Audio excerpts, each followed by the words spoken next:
Bonjour, aujourd'hui nous allons commencer les analyses biochimiques. Mais on ne peut pas commencer les analyses biochimiques sans connaître d'abord certaines erreurs lors des analyses biochimiques.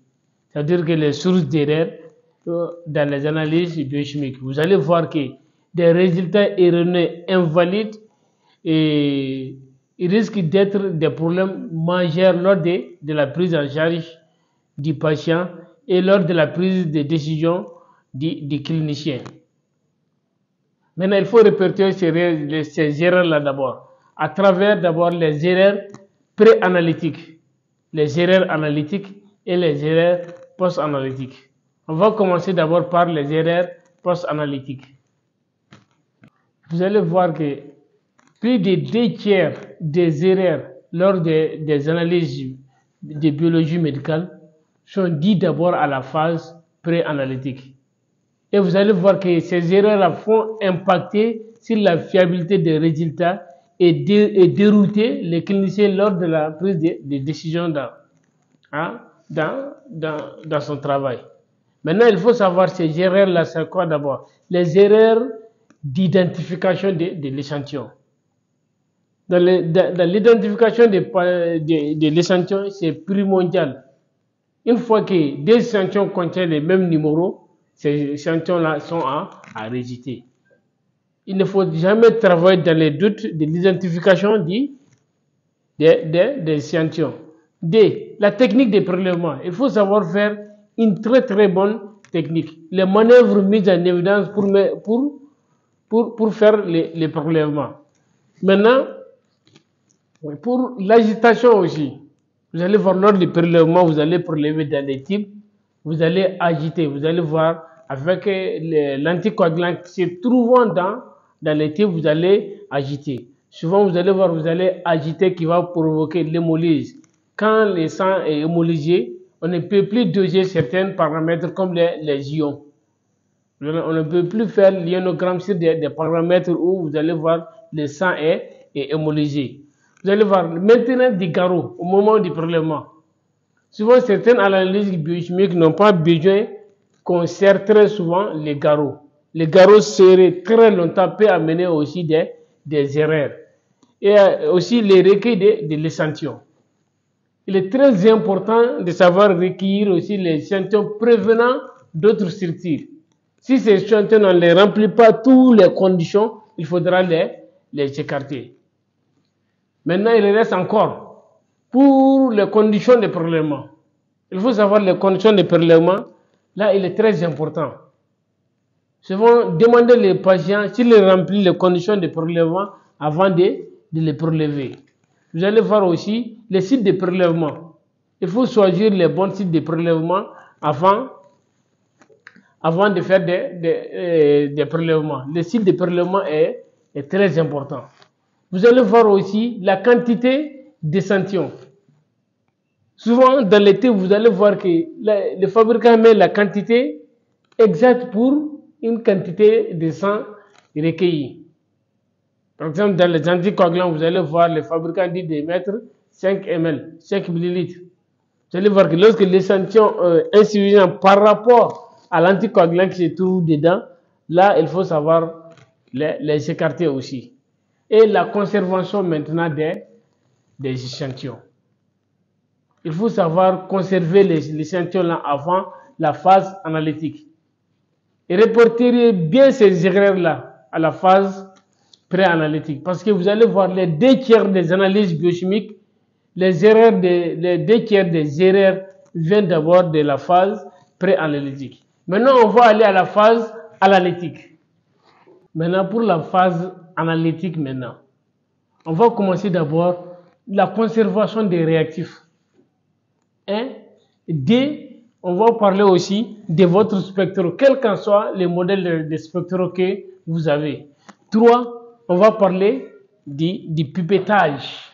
Et 4. On va parler des échantillons, comment doser les échantillons. On va commencer d'abord par la conservation des réactifs.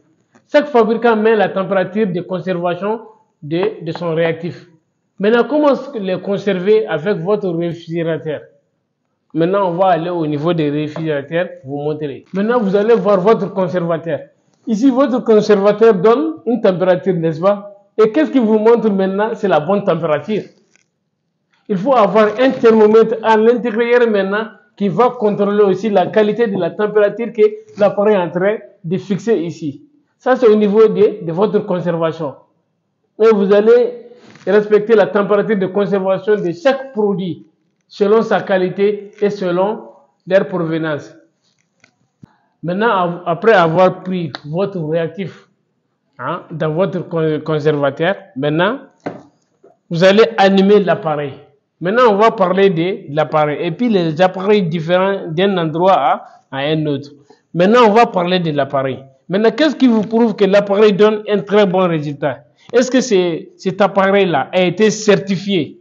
Il faut savoir que tous les appareils des laboratoires devraient être certifiés avant de commencer à être utilisés. Maintenant, une fois que la certification est là, maintenant, vous allez passer maintenant au dosage. On va passer maintenant au pipettage. Maintenant, vous allez voir en biochimie, vous utilisez des micro-pipettes. Faites beaucoup attention avec les pipettes. Parce que, les facteurs qui peuvent jouer sur des analyses biochimiques lors des spectros, c'est d'abord la température, le pH et l'enzyme. C'est une pipette qui est millimétrée à 1000 microlitres. Vous allez voir des 10 microlitres, des 100 microlitres, ainsi de suite. Maintenant, comment pipetter? Il faut savoir pipetter. Les erreurs de pipettage vont conduire soit à des erreurs faussement élevées ou des erreurs faussement basses. Maintenant, regardez ne faites pas, quand vous faites comme ça, vous faites miner de l'embout. Et regardez, il faut bien serrer. Parce que c'est une pression qui se passe entre votre pipette et puis les liquides à aspirer. Il faut bien miner votre embout avec le bout de la pipette. J'ai compris. Ainsi, vous commencez à pipetter les réactifs dans les différents puits. Le pipettage est très important dans les analyses de biochimie. Après, maintenant, comment vous allez doser d'abord vos réactifs avec les sérums?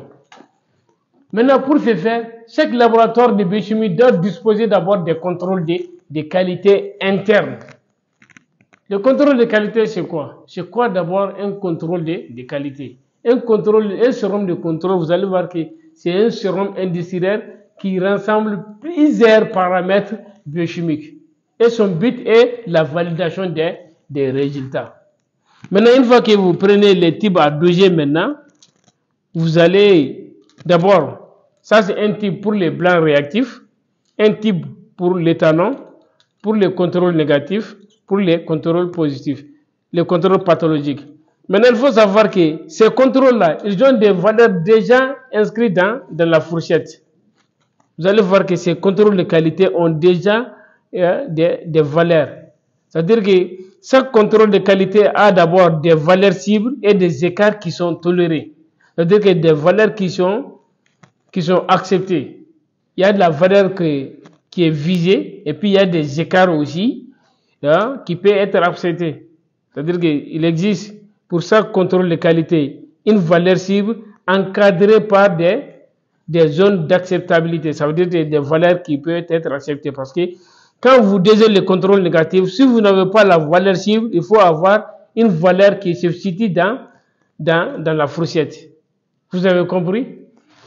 Maintenant, après allumer votre appareil, il faudra toujours donner les blancs réactifs qui vont minimiser l'apport de la coloration par rapport aux séries de dosage.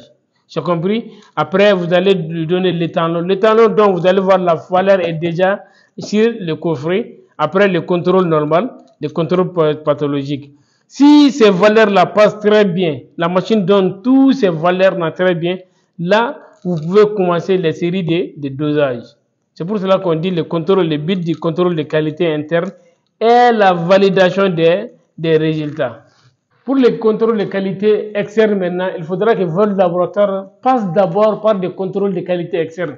Ça veut dire quoi? Ce sont des contrôles de qualité élaborés par un autre organisme en vue du contrôle de la qualité des résultats que fournit votre laboratoire. Ça veut dire que vous allez voir qu'un autre organisme va venir tester la qualité que vous fournissez. C'est ça le contrôle de qualité externe.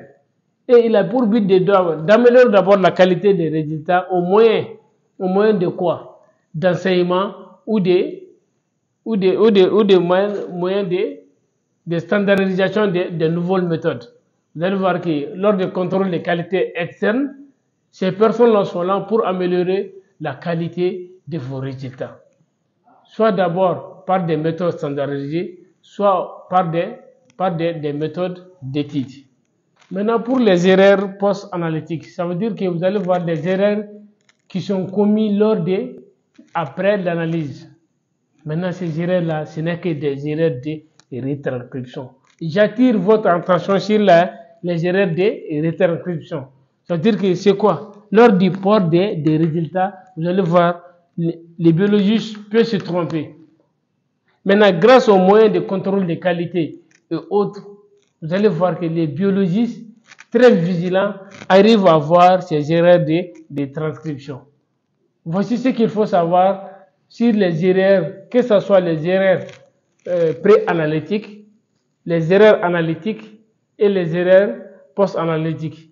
Ce qu'il faut savoir, avant de commencer d'abord les analyses biochimiques, il faudra connaître ça en tête.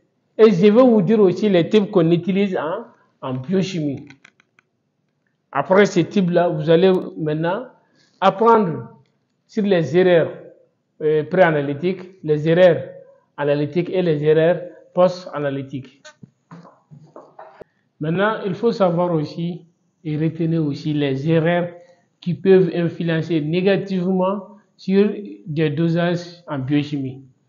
Et d'abord, la température. Quand on parle de la température, surtout les temps d'incubation, lorsque vous allez doser certaines substances, vous allez passer à des temps d'incubation. Respectez la température d'incubation et le temps d'incubation.